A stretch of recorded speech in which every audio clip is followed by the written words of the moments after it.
Quelques années après sa dernière prestation à la Maison des Artistes, Elvis Kemayo est de retour. Dans ce milieu culturel, la légende de la musique trône parmi les artistes honorés. C'est un très très beau souvenir ici à Ubuntu, puisque en 2021, je crois, Ubuntu avait organisé un super concert ici. Le photographe devait faire un shooting, n'est-ce pas, pour qu'on puisse faire la communication de ce grand concert. Alors, les séances photos ont eu lieu ici, entre autres cette belle photo-là qui parle d'elle-même. Un concert qui célébrait la carrière de cette légende de la musique. C'était un concert très privé à mon honneur, donc l'organisation a décidé de m'offrir un concert ici et mon orchestre est venu de Douala pendant 3 jours, on a répété. Puis il y avait un suivi extraordinaire médiatique de la CRTV qui a capté tout le concert ici, la salle était pleine. Et c'était la première fois que j'ai joué dans un cabaret à Yaoundé. Dans cet espace culturel, l'artiste musicien se souvient de ses débuts, notamment des artistes qui l'admiraient et ceux qui ont influencé sa carrière il y a une 50aine d'années. J'ai écouté beaucoup James Brown, qui ne m'a pas du tout influencé, mais qui faisait de la bonne musique. J'ai écouté sans arrêt Michael Jackson, qui ne m'a pas du tout influencé, mais j'avais beaucoup à apprendre de par ses arrangements musicaux. Eh bien, qu'il a Bob Marley, de par sa révolution culturelle dans son reggae. No Woman No Cry, c'est une poésie sans précédent. Eh bien, voilà, les Beatles, les Beatles, voilà, ils m'ont vraiment influencé. J'ai commencé ma musique quand les Beatles avaient le vent en poupe. Nous, on chantait les Beatles en cabaret pour démarrer. Beaucoup, voilà, pour ne citer que ceux-là. Hein.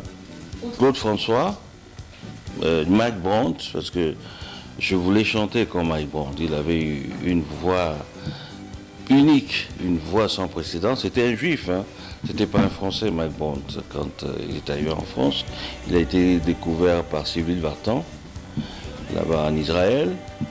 Et à Charles Aznavour, moi j'aime des chansons à texte. Et Charles Aznavour, c'était le premier auteur-compositeur français qui a travaillé avec Edith Piaf. Dans le temps, il était pianiste d'Edith Piaf et il n'avait jamais rêvé d'être en premier plan puisqu'il n'était pas beau.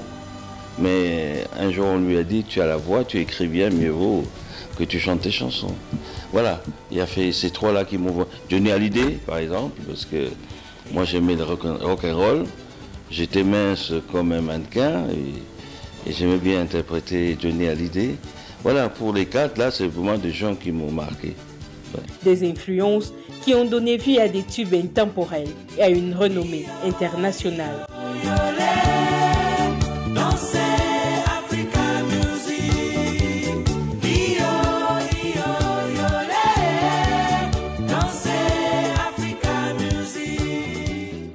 Le dernier Michael Power au Cameroun, c'était ici à l'Omnisport et nous faisons partie de ce projet-là.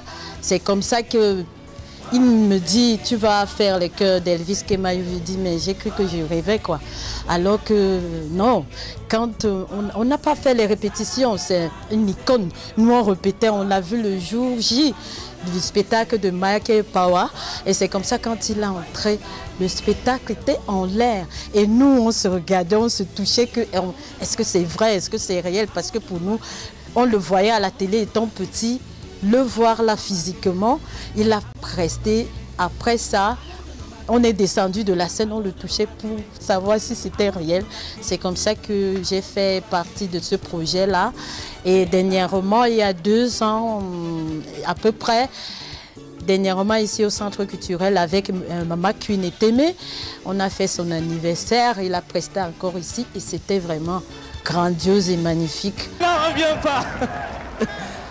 Jeannot Mandreguet. Elvis Kemayo n'est pas seulement la vedette de la musique. L'artiste a également écrit ses lettres de noblesse dans l'animation aux premières heures de la télévision au Cameroun. Il est en effet le concepteur de l'émission emblématique Télépodium. Le plus jeune artiste de ce plateau, il s'appelle comment? Et qu'il fasse son entrée et musique pour Solomona. Des applaudissements s'il vous plaît. Solomona.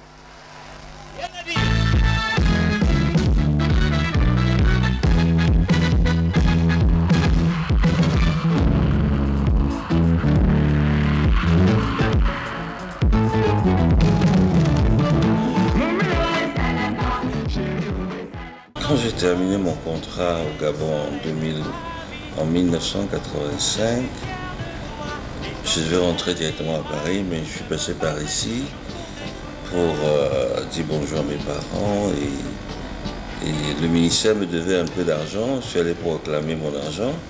On m'a envoyé directement à la télé. Je croyais que c'était pour aller récupérer mon argent. Et de là-bas, dans la lettre que j'avais ramenée au DG, je pense qu'il était écrit qu'il faut qu'on le retienne pour une émission. Alors on m'a demandé d'aller créer une émission pour pouvoir... la télévision camerounaise venait de naître et il y avait lieu d'insérer dans le programme une émission de variété. Donc ça m'a été proposé, j'ai accepté et il fallait trouver le titre de l'émission et le contexte du soit loué. Ça a été fait 2 jours après, je suis allé présenter les synopsis au DGA, M. Dufonta, qui a accepté et m'a donné carte blanche pour pouvoir apporter des éléments qui vont contribuer à l'évolution de l'émission. Un programme qui a instantanément captivé les Camerounais. Ce jour-là, je ne m'attendais pas qu'il y ait autant de monde. Il y a 1500 places au Palais de Congrès, il y en avait 2000 personnes dans la salle et 3000 dehors. Succès total parce que les gens ne comprenaient pas. Ils ont vu la liste, le plateau des artistes, c'est des artistes que le public aimait, mais ils pensaient que c'était un concert. Alors que c'était une émission de télé concoctée par votre serviteur, mais qui, qui devait s'accentuer comme un concert. De ces 4 années d'animation, Elvis Kemayo garde de nombreux souvenirs. Je recevais 10 000 lettres par semaine de tout le pays. Des félicitations, des critiques, etc. Des petites filles qui me draguaient. Et là, je prenais plaisir à lire leurs lettres, croyez-moi. Bon, et aussi, il y avait 80 techniciens qui travaillaient pour préparer l'émission pendant 48 heures au Palais de Congrès. Et je me souviens un jour, il y a eu un problème. On a tout installé. La salle était archi comble. Et le réalisateur faisait son décompte pour que l'émission commence. 4, 3, 2, 1. Et avant d'arriver au 0, il y a un câble qu'on a coupé. Le noir total. Alors la chanson qu'on entendait dans la salle, c'est Kemayo remboursé. Et là, vous êtes dans les coulisses, la tension qui monte à 20. Une tension qui monte à 20, c'est l'AVC. Hein. L'équipe technique très brave a mis à peu près une demi-heure pour trouver le câble et l'arranger, etc. Et puis voilà, le réalisateur est venu me voir, c'était Bana Romial à l'époque, il est venu me voir, on peut y aller, Elvis, tu es en forme, etc. Je transpirais comme un lapin, bon, bref, ici on peut y aller. Donc ce que j'aurais peur, c'est les pots de banane, les tomates, les chaussures, et si je rentre en scène, au lieu d'applaudir, ils vont me lancer ça. Il dit, bon, je prends le risque. Quand on a lancé le générique et que je suis entré, c'était comme Michael Jackson arrivé sur la scène, quoi. Voilà, c'était très agréable. Émouvant, beaucoup de suspense, mais beaucoup de souvenirs qui me suivent encore aujourd'hui. Des souvenirs qui comprennent également les débuts. de nombreuses légendes de la musique camerounaise. Ah oui, les têtes brûlées, c'était des phénomènes. Malheureusement, ils n'ont pas mis long feu parce que j'ai mis 6 mois à leur faire la cour pour qu'ils viennent passer à Télépodium. Ils ne voulaient pas du tout passer à Télépodium. Et un jour, Zanzibar et à Tebas m'ont dit bon, on est venu te voir, finalement on a décidé de passer à l'émission. On a signé le contrat. Au moment de partir, ils ont dit mais vous êtes des têtes brûlées, non? Oui. Mais il va falloir brûler vos têtes. Une bonne idée. Ils sont allés mettre leur peinture qui est devenue leur look éternel jusqu'à aujourd'hui. Et le jour de l'enregistrement de l'émission, quand j'ai présenté le tête brûlée, quand ils sont entrés, ils avaient mis un béret pour camoufler leur dessin sur la tête. Quand ils ont enlevé le béret, le spectacle était fini.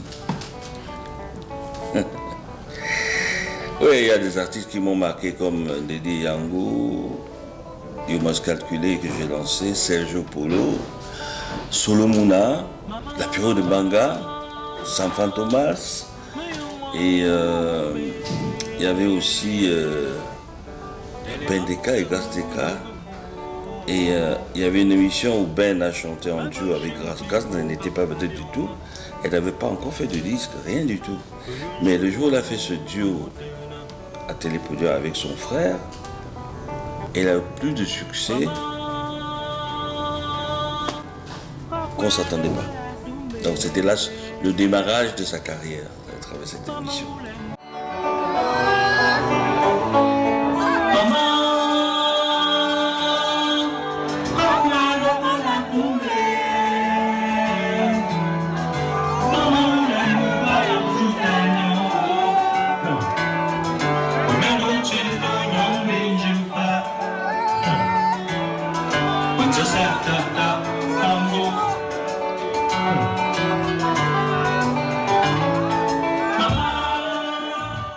Au choix de cette carrière bien remplie, d'animateur télé et de musicien à la renommée internationale, Elvis Kemayo renoue de plus en plus avec ses racines. J'ai vécu 50 ans à l'extérieur et quand on a vécu longtemps dans la diaspora, le chez-soi nous manque. Puis vous ne pouvez pas vivre mieux ailleurs que chez vous. Et j'avais besoin de retrouver mes compatriotes, de retrouver cet accent camerounais là, comment je vais dire, cet humour camerounaise là, les chauffeurs taxi qui se tamponnent face à face, et les motoboys qui vous insultent quand ils vous doublent à gauche, etc. Ça fait partie d'un folklore qu'on ne vit pas en Europe. Un retour aux sources honoré par les siens. À Bandrefam, on m'a donné le titre de Ndjoumcha. C'est-à-dire Ndjoumcha chez nous, c'est chanteur. Le Mbou du chanteur. Alors voilà, j'étais émerveillé parce que j'ai jamais chanté dans mon village. Et beaucoup de gens ne savent même pas que mon père était Bandrefam. Et le village voisin, les villages voisins m'attendaient. C'était un combat extraordinaire et des proches qui souhaitent encore une longue vie à cette légende de la musique. Papa Elvis, nous t'aimons. Nous t'aimons vraiment et ma prière c'est que le Seigneur continue à t'ajouter des jours et des années de vie. À 50 ans de carrière où tu es aujourd'hui, ce n'est pas 50 jours. Et vraiment notre prière c'est que Dieu continue à t'ajouter des jours, des années et que Dieu puisse nous manager, nous encadrer.